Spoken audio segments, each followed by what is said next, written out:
Donc, reprenons d'abord et avant tout ensemble, vraiment le tout est la bénédiction. Juste repassons dessus une seconde sur les différents mots qui, j'espère, vont s'apparaître clairs. La bénédiction, la liturgie. Baruch ata Hashem Eloheinu melech haolam, d'accord, je te reconnais que comme étant source de bénédiction. Donc, on avait expliqué Yotzer Or ou Borech Rocher, n'est-ce pas?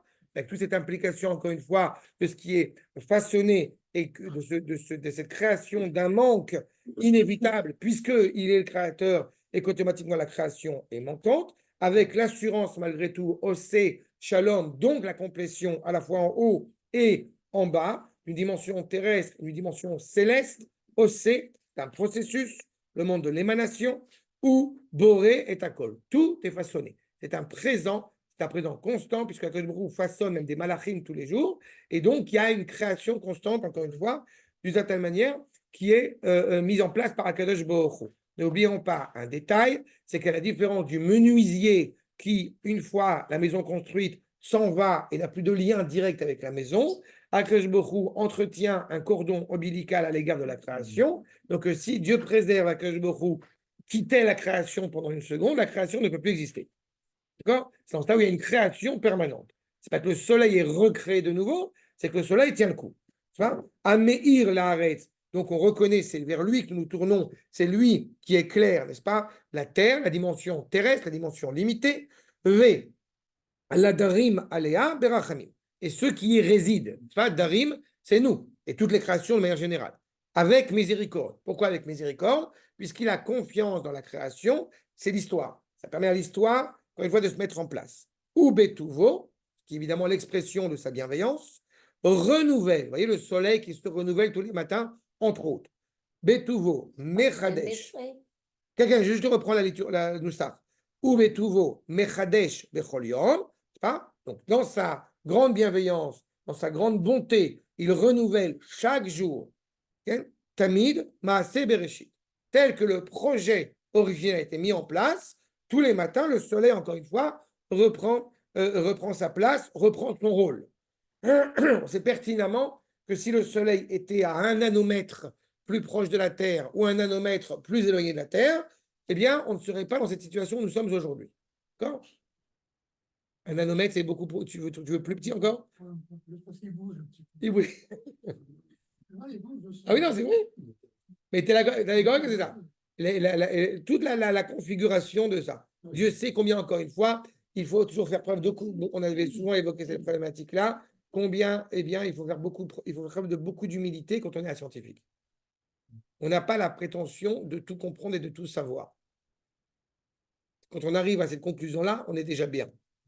Et au contraire, plus on révèle bien Niflaot Aboré, Marabou Maasecha Hashem, plus on révèle la grandeur de ses créations, de ses merveilles, et qu'on en relève la mise en place, l'élaboration, la mise en place, plus on est évidemment reconnaissant à l'égard d'Akadosh Baruch Hu. C'est ça l'implication. Marabou Maasecha Hashem, justement. Combien, pas Marabou, on avait expliqué dans source numéro 8, c'est pas que chaque chose, encore une fois, est mise en valeur par le Créateur lui-même. Et pourquoi c'est très important cette reconnaissance? Parce qu'on pourrait se dire, ce n'est pas le même Créateur qui a créé le scorpion, la mouche, l'arabe et Am Israël. Et en réalité, si, c'est le même. Peut-être le scorpion avant le... Mais c'est le même. C'est ça le marabout. Toutes les créations, l'infiniment grand, l'infiniment petit. Qu'est-ce qu'a appris le pharaon en Égypte? Le contrôle de toutes les forces de la nature. Sous terre, sur terre, dans la mer, au-dessus, dans le ciel, en bas. Il y a un maître à bord. Marabout, Maasecha, Hashem. Chaque chose, Kulam, sans aucune exception, a été façonnée par ton intelligence, par ta sagesse. Dites-vous bien que selon les maîtres que j'ai étudiés, parce qu'il y a un peu une controverse là-dessus, mais il n'y a pas un élément de la création qui n'a pas un rôle. Certains disent que certains éléments, le rôle n'est pas forcément nécessaire à la création. Je ne le pense pas. Et quand je parle de ça, je parle même des monstres marins dont on ignore encore une fois certains n'ignorent plus la présence parce qu'on a découvert certaines choses, mais ok, je suis incapable de vous dire réellement le rôle de chaque élément de la création, je m'en excuse. Je ne suis incapable de vous dire pourquoi est-ce que les méduses ont un rôle très important dans la création, mais ça me paraît évident qu'elles en ont. Pardon? Donc elles ont un rôle. C'est ça. Et les méduses ont aussi un rôle très important pour l'homme, parce que là, encore une fois, elles font partie de ces animaux qui apprennent, ces bêtes, qui apprennent à l'homme l'humilité. Hein? C'est intéressant parce qu'on pourrait se dire qu'un temps, on est le maître à bord jusqu'à 2 heures du matin où il y a, le petit moustique, vous savez? Vous avez celui qui arrive là. Ça, quand, parce qu'à 2 heures du matin, quand vous levez avec la claquette pour aller tuer le moustique sur le mur, voilà, il faut beaucoup d'humilité. Bref, donc, et Akadosh Baruch Hu, évidemment, remplit de sa présence toutes ses créations. D'accord? toute cette sagesse. C'est ce qu'on avait, encore une fois, insisté. Le Makor numéro 10, on peut reprendre, donc effectivement, à cet endroit-là, avec les enseignements du Rambam, vous voyez, Kol Anim Tsaim, Chutz Minabore. Tous ceux qui se trouvent dans cette création, excepté le Créateur, Mitsura Rishona, le ver, je sais pas, le petit lombric qu'on va trouver, la cellule qu'on va trouver. Ah, il touche Katan, jusqu'au petit moustique de 2 heures du matin. Chez Iye Betabour Haaretz, à Kol Mikoach Amitato Nimtse. Tout cela ne peut exister que par la vérité du projet divin. Ou les filles chez Uyodea Atzmo, ou Makir Gdulato Vetifarto, Veamitato, ou Yodea Akol Ve'en Davar Nela Emedo. Puisque Akash Baruch Hu, eh bien, est conscient de sa grandeur, de son exception, de sa vérité. Il sait évidemment tout et rien ne peut être caché, secret de lui. Pourquoi est-ce que lui il sait? Parce que nous, on ne sait pas. Et heureusement qu'on ne sait pas. On sait ce qui nous permet de dévoiler un petit peu. Parce que la grandeur d'Akash Baruch Hu, je vous rappelle, elle est pour le coup incomparable. Elle n'est pas, comme j'ai coutume de l'expliquer, elle n'est pas grande par rapport, elle est grande par essence. Donc c'est exactement la problématique. D'accord? Maintenant, prenons s'il vous plaît l'accord numéro 11. Je ne retrouve pas la feuille. Et Teilim, oui. Je ne retrouve pas la feuille, tant pis. Ken.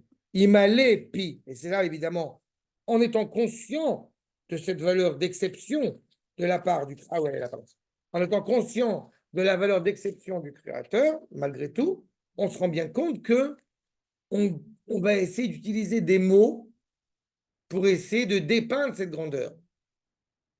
Comme j'ai coutume de l'expliquer, combien de mots, avec combien de superlatifs peut-on parler d'Akadosh Baruch Hu? Allez, 10 millions. 10 milliards. Puis à un moment donné, je suis généreux, il faut les chercher les 10 milliards de mots. Et à un moment donné, on n'a plus de mots. Voilà. J'ai cerné toute la grandeur d'Akadosh Baruch Hu. Ça, dans notre jargon de juif, ça s'appelle bienvenue dans le monde de l'idolâtrie. Akadosh Baruch Hu est tellement grand que tu auras beau te remplir la bouche de louanges dithyrambiques à l'égard du Créateur, de toute façon, tu ne pourras pas préciser, comprendre la grandeur du Créateur. Si vous reprenez dans la liturgie que nous avons, je m'étais arrêté à Kulam Bechokma Asita, Melea Aret Kinyanecha, Amelech Ha Meromam. On n'a pas dit Amelech Meromam ou Merumam. Non, Amelech Ha Meromam. Ça signifie que Akadosh Baruch Hu, dans la liturgie, c'est 3e ligne. Dans l'intitulé de la bracha. Okay? Oui, je surviens juste pour qu'on ait toujours, encore une fois, ce rapport à la bénédiction elle-même. Amelech a meromam, vous comprenez que cela met en évidence que Akadosh Baruch Hu est roi élevé par lui-même. Ameromam levado. Depuis quand Akadosh Baruch Hu est roi? D'accord? Meromam, c'est élevé. Marom, d'accord? Il est élevé. Élevé. Le roi, il est l'élévation par excellence, seul, levado. Mais Az. Depuis quand Akadosh Baruch Hu est roi? Réponse, depuis au moins, je crois, 1900. Non. Il est roi depuis qu'il est roi. Depuis quand? Depuis. Mais avant Akadosh Baruch Hu, il est roi. Non, mais avant. Voilà. Et après l'Apocalypse de Saint Jean, de Saint Luc et de sa mère, il est roi. Non, mais pour être roi, il faut avoir un peuple. Oh, justement, si on avait dit à Melech Meruman, alors on a dit effectivement à la différence d'un roi de chair et de sang, alors il serait roi grâce à ce peuple. Sauf qu'Akadosh Baruch Hu, il est roi par essence. Ça veut dire que même au-delà de la création du monde dans lequel nous vivons, Akadosh Baruch Hu est roi parce qu'il est roi. Oui, mais Il n'a pas besoin d'avoir un serviteur pour être roi. Il n'est pas un roi fantoche. C'est justement là où la métaphore du roi, encore une fois, dit du roi des rois, du roi divin et du roi tel qu'on conscient du dirigeant politique tel qu'on conscient, elle s'arrête. Parce qu'on n'a pas de mots pour définir la royauté d'Akadosh Baruch Hu. Il n'est pas, Mechila, il n'est pas béni sois-tu l'Éternel, comme il faut savoir l'avoir en tête, c'est je te reconnais comme étant source de bénédiction. Barechu et Hashem amevorach. Reconnaissez celui qui est loué par essence. Pas, on n'est pas dans, on n'est pas Henri Guibet. Ariru et Arotzrim. Voilà. Personne n'a compris. C'est Rabbi Jacob. Attends, Mechila, il y a qui Là, en l'occurrence, est-ce qu'on n'utilise pas un qualificatif en disant Meller? On est obligé. On peut utiliser que nos mots. On peut pas utiliser. Oui, non, parce que, bon, on utilise Hachem. Tu utilises les mots. Bon. Tu utilises les mots qui ont été formulés par le Créateur lui-même aux êtres animés par l'expérience prophétique. C'est Hachem qui nous donne ce vocabulaire. Okay.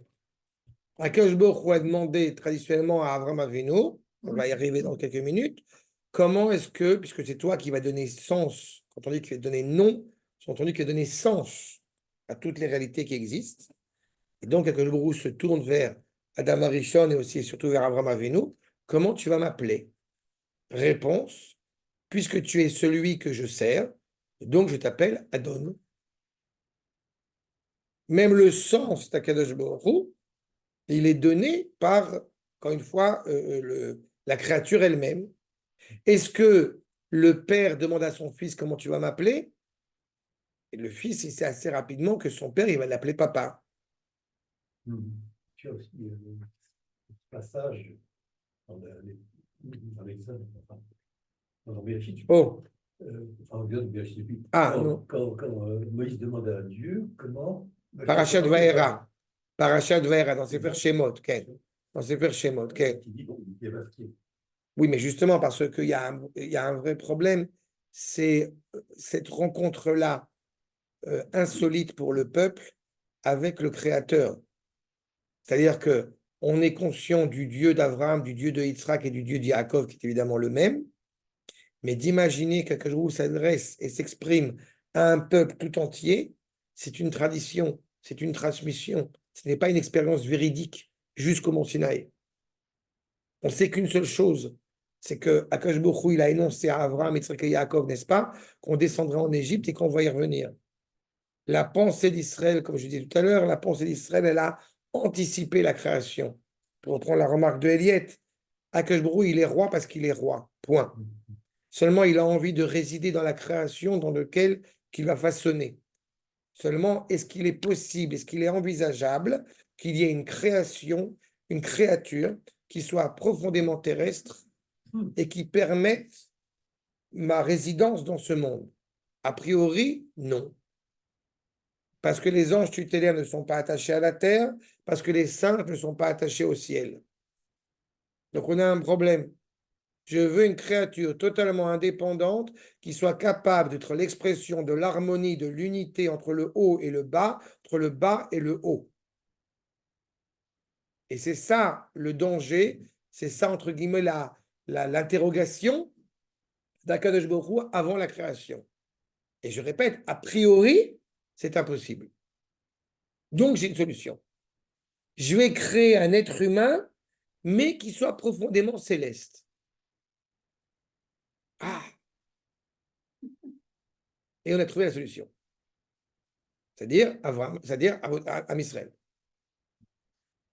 Le Rabbi Ouda Levi dans le Kuzari rappellera que vous avez différents éléments dans la création, n'est-ce pas? Les minéraux, les végétaux, les animaux, et celui qui est capable de parler. On va appeler l'être humain. Et il y a Israël. Hein? Israël est animé par l'expérience prophétique. Il est animé par cette capacité à penser, parler, agir, la parole, la pensée et l'action d'Akadosh Baruch Hu. Et pourtant, on n'a pas de prophétie aujourd'hui. Bah oui, parce qu'on n'est pas encore en bonne santé. Mais on est sur la voie.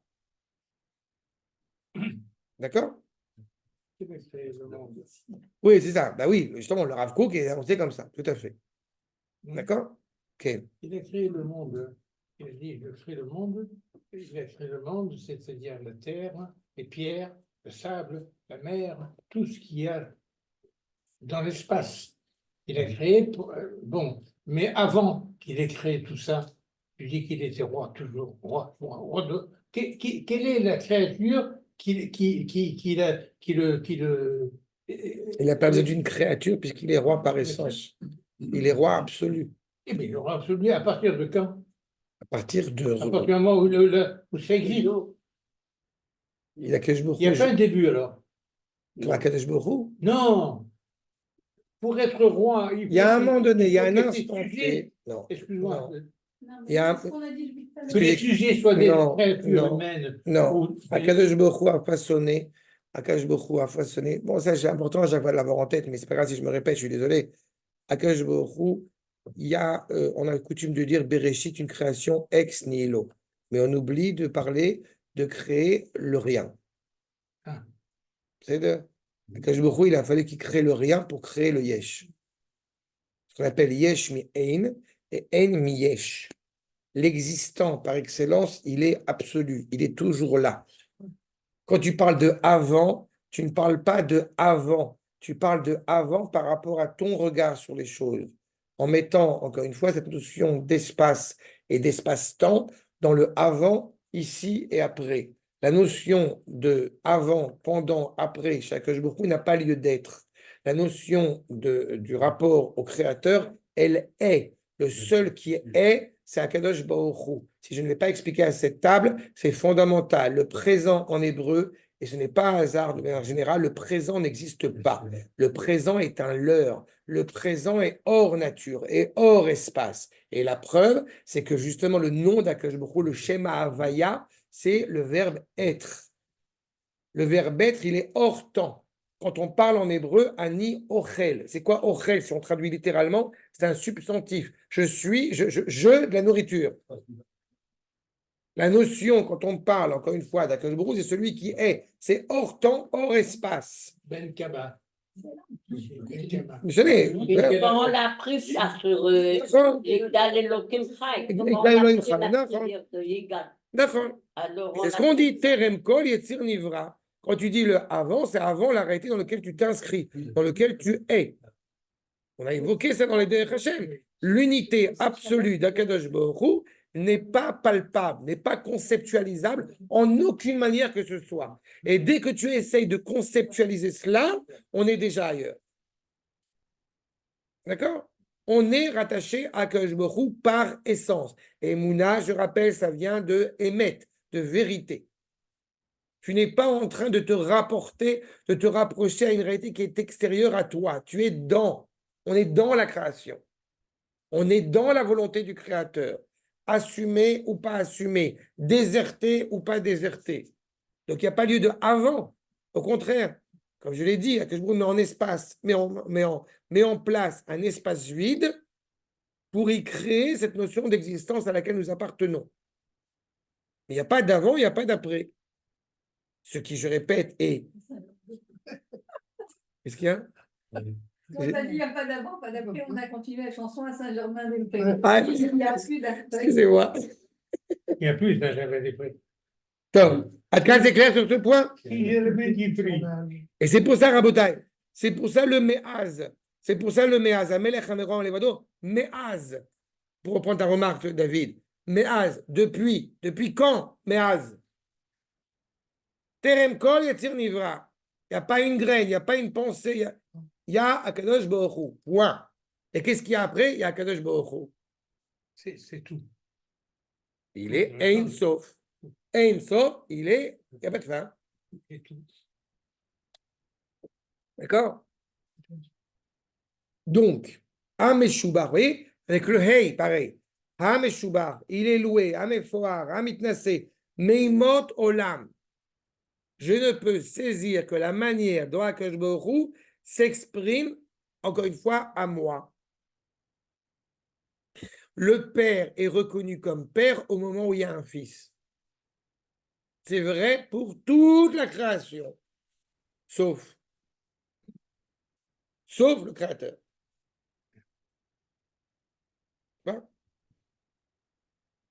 Il n'a pas besoin d'être appelé papa pour être papa. Il est par essence père, mais se révèle cette paternité, si je puis dire, par le biais de son fils aîné. Par le biais de son fils aîné. Prépare-toi, c'est dans 15 jours. Beni Bechori, Kadesh, Likol Bechor. C'est Pessah. À chaque fois, j'ai expliqué pourquoi est-ce qu'un non-juif ne peut pas être au service de Pessah. Réponse, on aime le voisin, il peut être très sympathique, mais le voisin, il me colle à cavote quand je suis avec ma femme, il ne rentre pas dans la chambre. La nuit du Seder, c'est ça. C'est aussi simple que ça. Bref. Donc, loué, Meimot Olam, Eloé Olam, Dieu du temps, Dieu de l'espace, Berachamecha Arabim, dans ta grande miséricorde, Rachem Alenu. Là, il y a une demande. Toi qui es au-dessus, toi qui es coupé de la réalité, toi qui es en delà de la réalité, je te demande de faire confiance à l'histoire. Je te demande de nous aider à révéler ce projet, à mettre en place le projet que tu as initialement mis en place. C'est ça, Rachem Alenu. Berachamecha Arabim, tu as énormément de miséricorde. D'où est-ce qu'on puise ça dans la liturgie? Pas de Moshe Rabbeinu. Areni et Vodecha. Montre-moi ce qui te fait honneur. Qu'est-ce qu'il va montrer à Akadosh Baruch Hu? Il va montrer un soupçon. Il va montrer les 13 attributs de miséricorde. Hashem, Hashem, Erachum, Vechanun. Justement après la faute du Vaudor.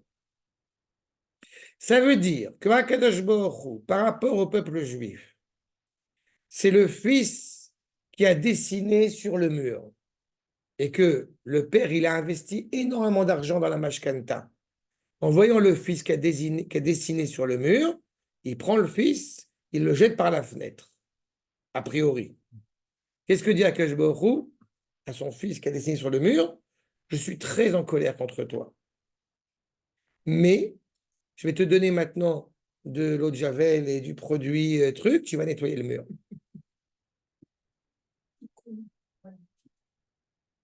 C'est vrai? Mais alors donc, si ça veut dire que s'il n'y avait pas eu de dessin sur le mur, le fils n'aurait rien eu à faire? Non. Non seulement je vais te donner de l'eau de Javel pour nettoyer le mur, mais en plus de ça, je vais te donner des pinceaux avec un livre qui va t'expliquer comment tu peux peindre sur le mur pour rendre le mur encore plus beau. Mais quel intérêt a le père à faire ça? Réponse, aucun intérêt, si ce n'est le lien qu'il souhaite entretenir avec son fils. Ça va pour la métaphore? C'est plus clair que ça, je ne peux pas. Je te rappelle que Rechem, c'est la matrice. D'accord? C'est un lot gratuit. C'est ta maman est bon. C'est un lot gratuit. C'est l'amour par excellence. Qu'est-ce que je rigole à chaque fois? Ah ouais. À chaque fois, je dis, dans les cours que je donne en hébreu et tout, je dis, comment je une Belashon Kodesh par excellence, ou Bévrit par excellence. Euh, Maintenant, Adon ou Zenu, sur Misgavenu. Vous vous rappelez, on avait expliqué ces thèmes, on va y revenir. Donc, Adon ou Zenu, okay? À Oz, c'est quoi Oz? Oz, c'est la force, c'est la vigueur. Oz la moïten, yevaret amo v'shalom. C'est quoi Oz? C'est la Torah. La Torah est appelée Oz. Akadosh Baruch Hu est appelé donc Oz ou Zenu. C'est toi qui nous donne notre force. C'est ça? Adon, je reprends, Adon, le maître, ou Zenu. C'est toi qui nous permet d'être. Sur Misgavenu, le rocher, si je traduis littéralement, le rocher de notre élévation, le rocher qui nous permet d'être renforcé. On se rappelle qu'à chaque fois, le Rav Soloveitchik qui disait un truc qui est terrible mais qui est parfois vrai, quand il écrit dans la Kriyat Shema, Vedibartem Bam, Bet Mem. Quand est-ce qu'on rencontre, quand est-ce que certains rencontrent Akadosh Baruch Hu à la brite, à la circoncision et à la mort, à la mita. C'est ça. Parce qu'il y a certains, toute leur vie, non, non, moi je ne suis pas religieux, je ne veux pas entendre parler de Dieu. Puis bon, il arrive un petit truc, et quand même, allez. Moi,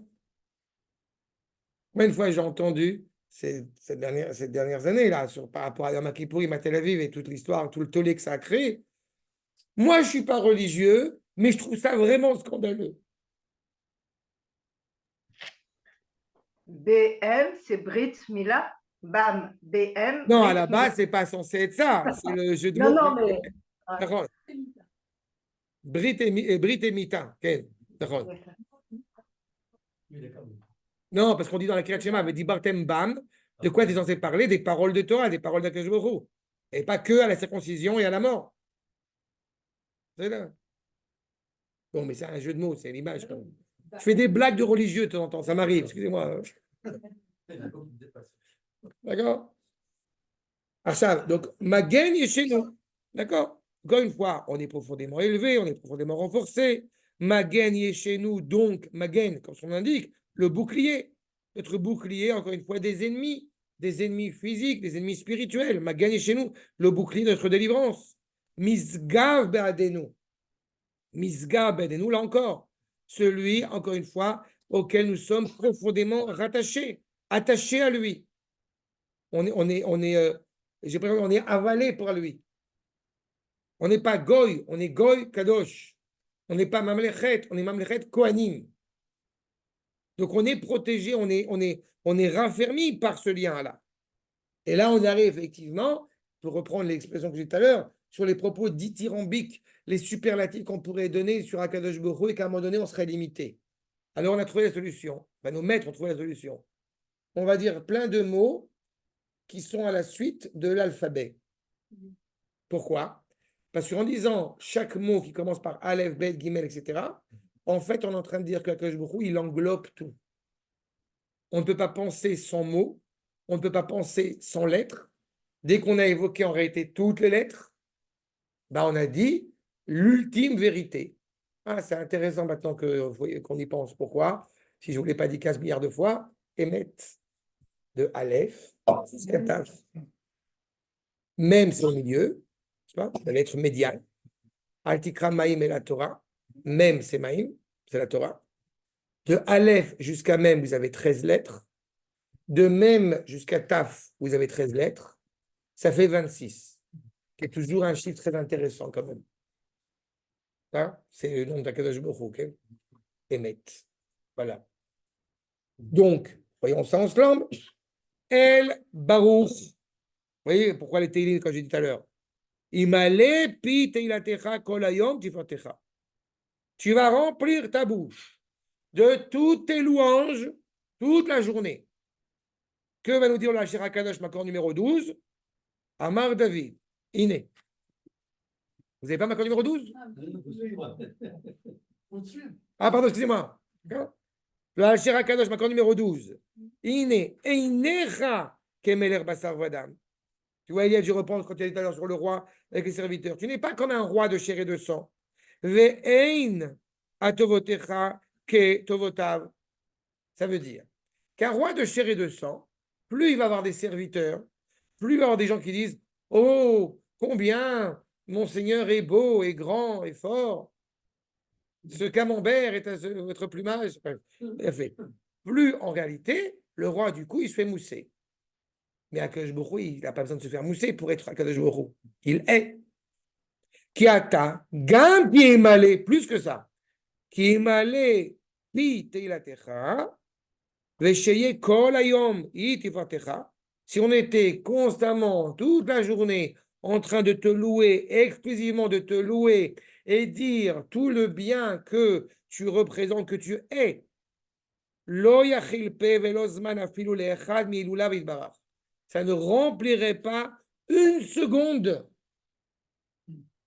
tous les termes qui pourraient te louer à sa juste mesure. Parce que sa grandeur est inestimable. D'accord? Vous avez toujours en tête, okay? Don Salus. Quand Yves Montand dit « Mon Seigneur est grand ». D'accord? Non, il y a « Mon Seigneur est grand » dans Don Salus, Yves Montand, qui dit à de Funès « Mon Seigneur est grand ». Ce n'est pas une flatterie, c'est vrai. D'accord? C'est le plus grand de toute l'Espagne. Après, il dit « Mon Seigneur est beau ». Et là, il y a De Funès qui dit « Est-ce que vous pensez sincèrement ce que vous dites ?» Bah, je vous flatte. C'est là, il a fait. Donc, Akadosh Baruch Hu, il n'a pas besoin qu'on dise qu'il est beau pour qu'il soit beau. Là, vous dites entre Nicolas Cavod avec De Funès. Est-ce qu'il est beau? Est-ce qu'il est comme ça? Ouais. Non? Ben, c'est Gérard Henry, donc un juif. Mais bon, c'est un Neshama, il faut chercher au profond. Il n'y a que des juifs, au moins, pour essayer de trouver des. La folie des grandeurs. Tu sais, entre parenthèses, ce qui n'a absolument rien à voir avec notre propos, mais tu sais qu'entre parenthèses, que Henri Guibet, dans Rabbi Jacob, dans Rabbi Yaakov, on lui a demandé au casting, est-ce que vous êtes juif? Avant le film, avant d'être pris. Il a raconté ça, j'étais mort de rire. Non, mais si c'est nécessaire pour le rôle, je peux le devenir. Ça avait beaucoup fait rire. Bref, reprenons. Donc, on comprend bien encore une fois à quel point, eh bien, tous les louanges qu'on pourrait donner ne seraient pas de toute façon suffisants. Donc, El, Baruch, vous voyez, reconnu comme source de bénédiction. Gadol Dea, dans la bénédiction que nous disons, et je vous réfère une fois de plus sur cette notion de date, cette notion de connaissance à Michelet, Makor numéro 13. Okay? Hachem Bechochma, dans sa sagesse, a fondé la terre. Konen Shamaim Bidvuna. Il a organisé l'expression même céleste, y compris dans ce sens les anges tutélaires, hein, avec une distinction. N'oubliez pas que je façonne des anges quotidiennement. Les anges dits anges, les malachs, les envoyés d'Akadosh Baruch Hu, n'oublions jamais de signifier que eux-mêmes sont des créatures célestes. Donc, ce sont aussi des êtres créés. Bedato. Vous voyez, ce terme de Bedato, c'est lui, par sa connaissance, avec tout ce que ça implique.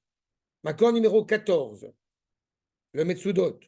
De quelle sagesse parle-t-on? Be'emtsaout chokhmat Torah bara olam. C'est par la sagesse de la Torah qu'il a créé le monde.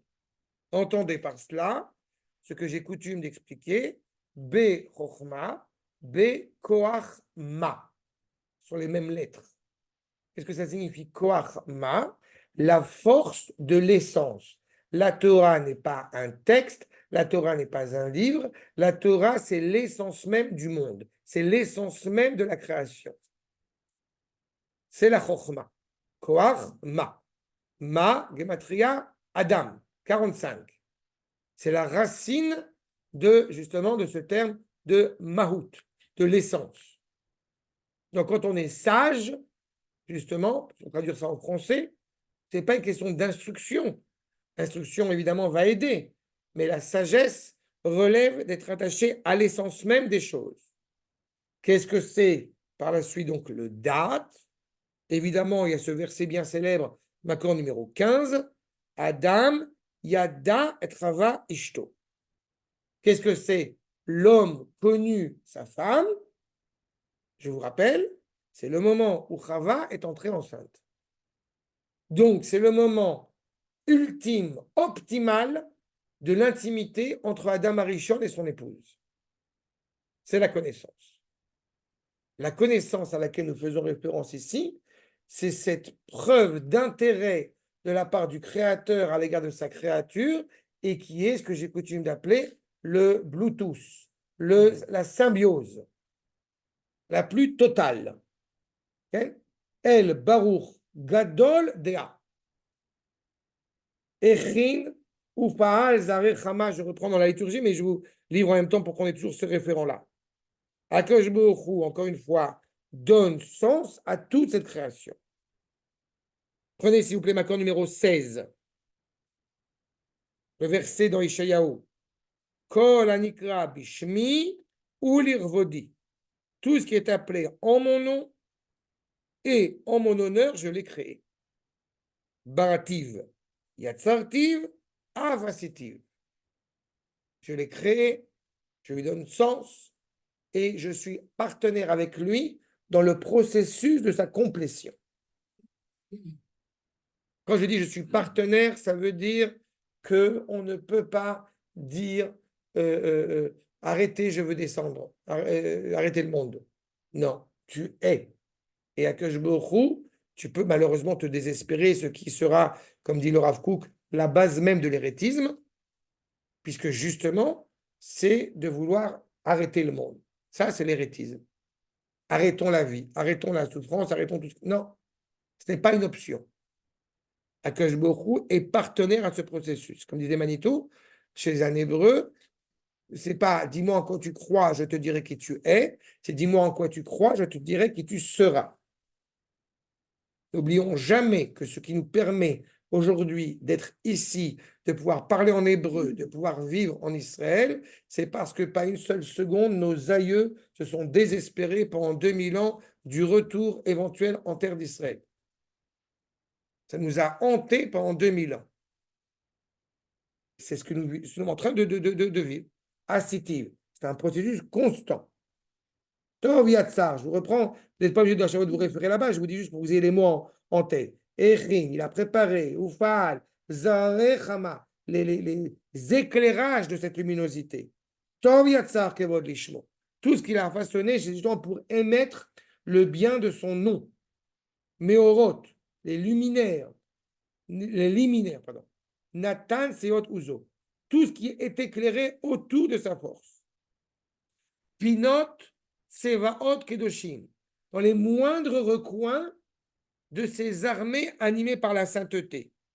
Comment est-ce qu'on peut parler de coin alors qu'on parle d'un monde qui a priori est rond? Réponse, parce que justement, c'est l'image subjective de l'homme qui ne pourrait pas penser une seule chose, ça c'est objectif, mais la subjectivité de dire Dieu s'en fout de moi, dans les moindres recoins du monde. Dans les moindres recoins du monde, la créature, quelle qu'elle soit, et l'homme par excellence, a une responsabilité et est animé à servir le Créateur.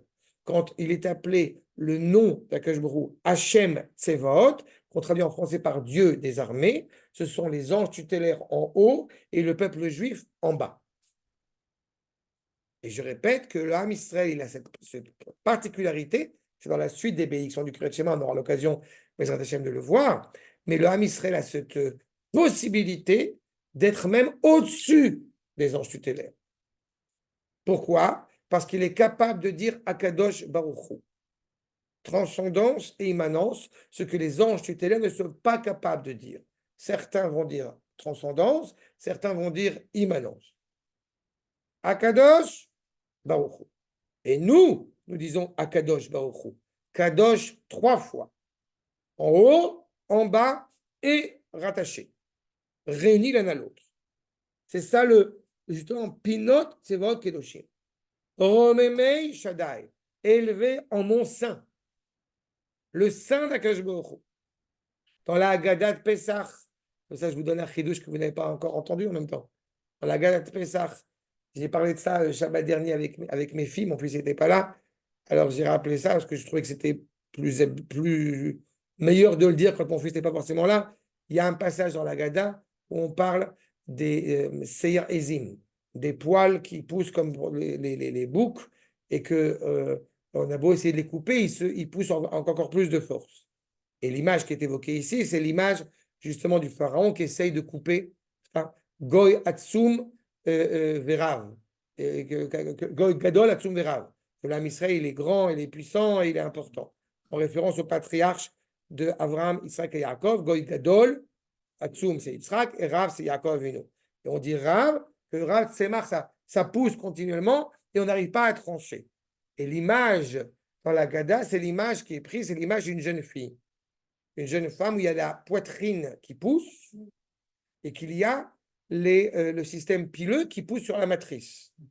C'est ça qui est évoqué dans la Haggadah. Alors, et de qui on parle quand on parle de la poitrine? On parle de Moshe et Aaron. Les deux Gohalim sont en train d'arriver. Il y a le système pileux qui est en train de se mettre en place, c'est-à-dire que la fiancée, elle est prête à être mariée avec Akadosh Baruch Hu. Hein? Personne ne peut faire sur la table du Seder de Pessah. Non, mais je suis tout à fait d'accord avec toi. Mais d'abord, c'est pour ça que je l'ai dit, c'est un détail pédagogique. Quand j'ai dit ça la semaine dernière et qu'il y avait mes filles qui étaient là, et ma dernière, la fille de 11 ans, bon, c'est bon, papa, on a compris. Mais c'est je me suis interrogé, est-ce que je peux le dire, Bichlal, à la table? Oui, parce que c'est Haggadah de Pessah et c'est pas honteux de le dire, mais j'ai jugé plus adéquat, je vous fais partager un truc très personnel, de ne pas forcément en parler quand il y a mon fils qui est aussi adolescent et qui est là à côté. Mais je trouve ça aussi d'une grande noblesse, là encore une fois, de voir la précision du texte. On dit à Achot Ketana dans Rosh Hashanah, la petite sœur qui n'est pas encore prête à être mariée, on est inquiet. Même si on n'est pas encore méritant, Arum Varia, on n'est pas encore méritant, on n'a pas encore fait des mitzvot pour pouvoir être méritant de sortir, il n'empêche que là encore une fois, par amour pour sa créature d'Israël, la fiancée veut qu'elle sorte. Je t'accorde, on ne peut pas tout dire. Mais, Shadaich Nechonu, on le dit, Bedamaï Chaya, après quand on dit, et nos frères se mettent en accent, en évidence, le sang de la circoncision et le sang de l'agneau de Pessah, du Korban, c'est justement rendre dans cette dimension-là. D'accord? C'est top. Et je termine. Accord numéro 17. C'est bon, c'est clair sur ce processus-là? Tout est limpide? D'accord? Donc, encore une fois, que le ne se désespère jamais, constamment en train d'être honoré, d'évoquer sa sainteté, okay? Dans les cieux, vous voyez, Tidbarach Hashemenu, Bashamaim Imeal, dans les cieux et au-dessus, et à l'Aretz Mitachat, al Kol Sheba. Pardon? Excuse-moi, c'est bien des luminaires que tu parlais tout à l'heure. Oui, des J'ai pas voulu luminaires, pardon. t'interrompre. J'ai pas voulu t'interrompre. Je n'étais pas certain si c'était. Non, pour le chidouche que je disais tout à l'heure, évidemment, c'est aussi la sagesse, c'est aussi la pédagogie de chacun, savoir ce qui est apte à raconter ou pas raconter dans un CEDER, avec qui, avec quoi, etc. Mais oui, ça m'importe, malgré tout, de mettre en évidence que, là encore, dans les louanges vis-à-vis du Créateur, il n'y ait pas un seul sujet qui ne soit pas évoqué, transmis, étudié dans la tradition hébraïque. Beaucoup de civilisations n'imaginent pas une seule seconde qu'on réfléchit dans la halakha comment aller aux toilettes.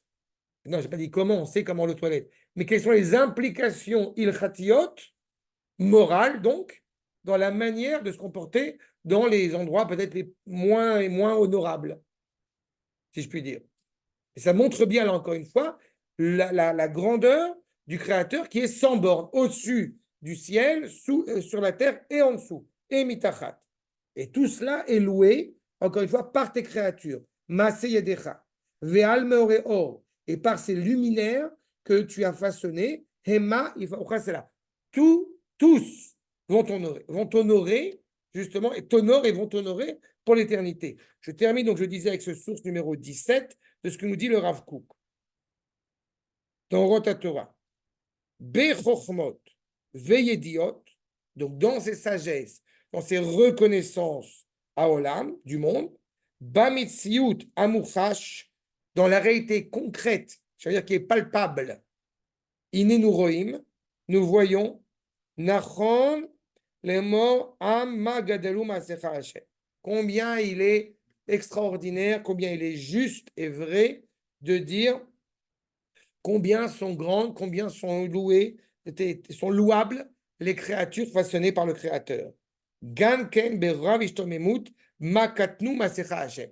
À la fois ce qui nous apparaît comme étant infiniment grand que comme infiniment petit.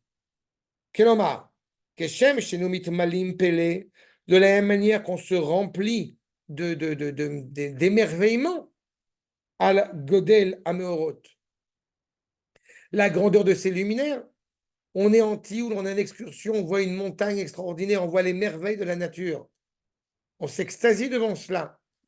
Mais est-ce qu'on est capable de s'extasier devant la complexité du cerveau, devant la complexité du corps humain, que le moindre membre, le moindre fil, je sais pas comment dire, le moindre membrane qui s'avère profondément nécessaire pour la santé du corps humain. Ah, la merchavim agdolim, des grands espaces. Amelei kochavei shachak nifaleim, ces étoiles somptueuses, ve'akochot ativim adirim, ces forces naturelles extraordinaires qui existent, qui enenu mitpalim beistaklutenu, dans le regard que nous portons, les omek hayetzira bekatnuta, dans le moindre des petites créatures qui soient. On ne s'imagine pas une seule seconde regarder sa peau au microscope et de voir le nombre d'insectes, je ne sais quoi d'autre, qui y résident. Et pourtant, je ne vais pas vous effrayer, mais il y en a. Et qui sont pourtant foncièrement nécessaires à la structure cohérente de la créature humaine. Mais pirte evarim shel baalei achaim, les moindres détails des différents animaux, êtres vivants, des plus petits, ayoter ktanim vedakot, ve'achomreim, ve'daikanut, au niveau de la matière, au niveau des êtres les plus éléments, la précision de chacune de ces forces, à kochot, shebemekomot ayoter rechokim, les plus éloignés, les plus ignorés de notre part. En étant conscient non seulement de l'infiniment grand, mais aussi de l'infiniment petit, les deux extrêmes, chez la Godel va à Koten, c'est là où une louange à l'égard du Créateur s'en veulent d'autant plus noble, d'autant plus grande. Nitmalut, siur amitziut, belibo, chez la dame, al matkonto. C'est là où on voit la grandeur, encore une fois, de la création. Nous sommes peut-être, je ne dis pas peut-être pour le coup, nous sommes la seule civilisation qui promeut les merveilles de la science pour voir la grandeur encore plus affirmée du Créateur.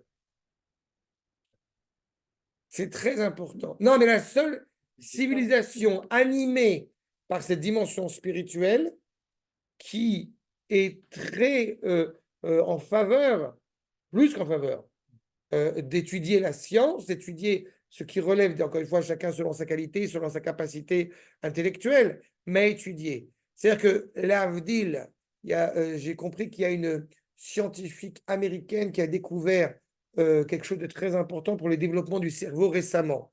Et elle est musulmane. Et elle se dit que justement ce qui est en train d'être découvert par les scientifiques actuellement a été découvert par un maître musulman il y a des siècles de cela. Et ça m'a intéressé, mais je n'étais pas surpris. Qui est ce maître musulman, en l'occurrence? C'est effectivement un maître musulman, mais qui a été bercé dans l'exotérique. Averroès. Entre autres, Averroès. quelqu'un comme Averroès, tout à fait. La plupart de ces scientifiques dits musulmans sont des gens qui sont en réalité allés en contradiction avec l'exégèse musulmane traditionnelle, à titre d'exemple. Parce que justement, ils vont à contre-courant. Alors que la tradition juive, elle va justement aller de pair avec cela. Parce qu'on voit, encore une fois, la grandeur et l'unité du Créateur, plus on aperçoit, plus on scrute la précision de chaque élément de ça, avec un S majuscule création, et on s'en réjouit, on s'en émeut encore plus. C'est dans cet esprit-là de la compréhension de l'agencement du monde que, on a encore un peu de temps, que après cela, nous nous apprêtons à reconnaître l'unité du Créateur et de sa création. C'est clair sur ce point? Je m'arrête là. Avec votre permission, et nous poursuivrons Bezrat Hashem la prochaine fois. Ok. Une louange quand même dans le Kaddish. Le Kaddish n'est pas une louange. Oui, mais c'est en araméen. Et tu loues le Créateur à ce moment-là en araméen parce qu'il semble que tu ne sois pas apte, méritant pour être capable de l'honorer dans toute la splendeur. Ça veut dire que dans un moment, par exemple, de grande tension, que je l'avais déjà expliqué, et c'est très intéressant ce que tu dis. Quand Yaakov Avinu, il a demandé, il était très inquiet si ses fils allaient promouvoir l'unité, allaient garder cette unité du Créateur ou non. Ses fils lui ont répondu, Shema Israël, Hashem Hashem Echad. À ce moment-là, Yaakov Avinu a répondu, certains midrash disent qu'il a répondu Baruch Shem Kevod Malchuto, et d'autres disent qu'il a répondu Idgadav Ekadash Shem Rabba. Donc c'est très intéressant par rapport à cette ambivalence-là.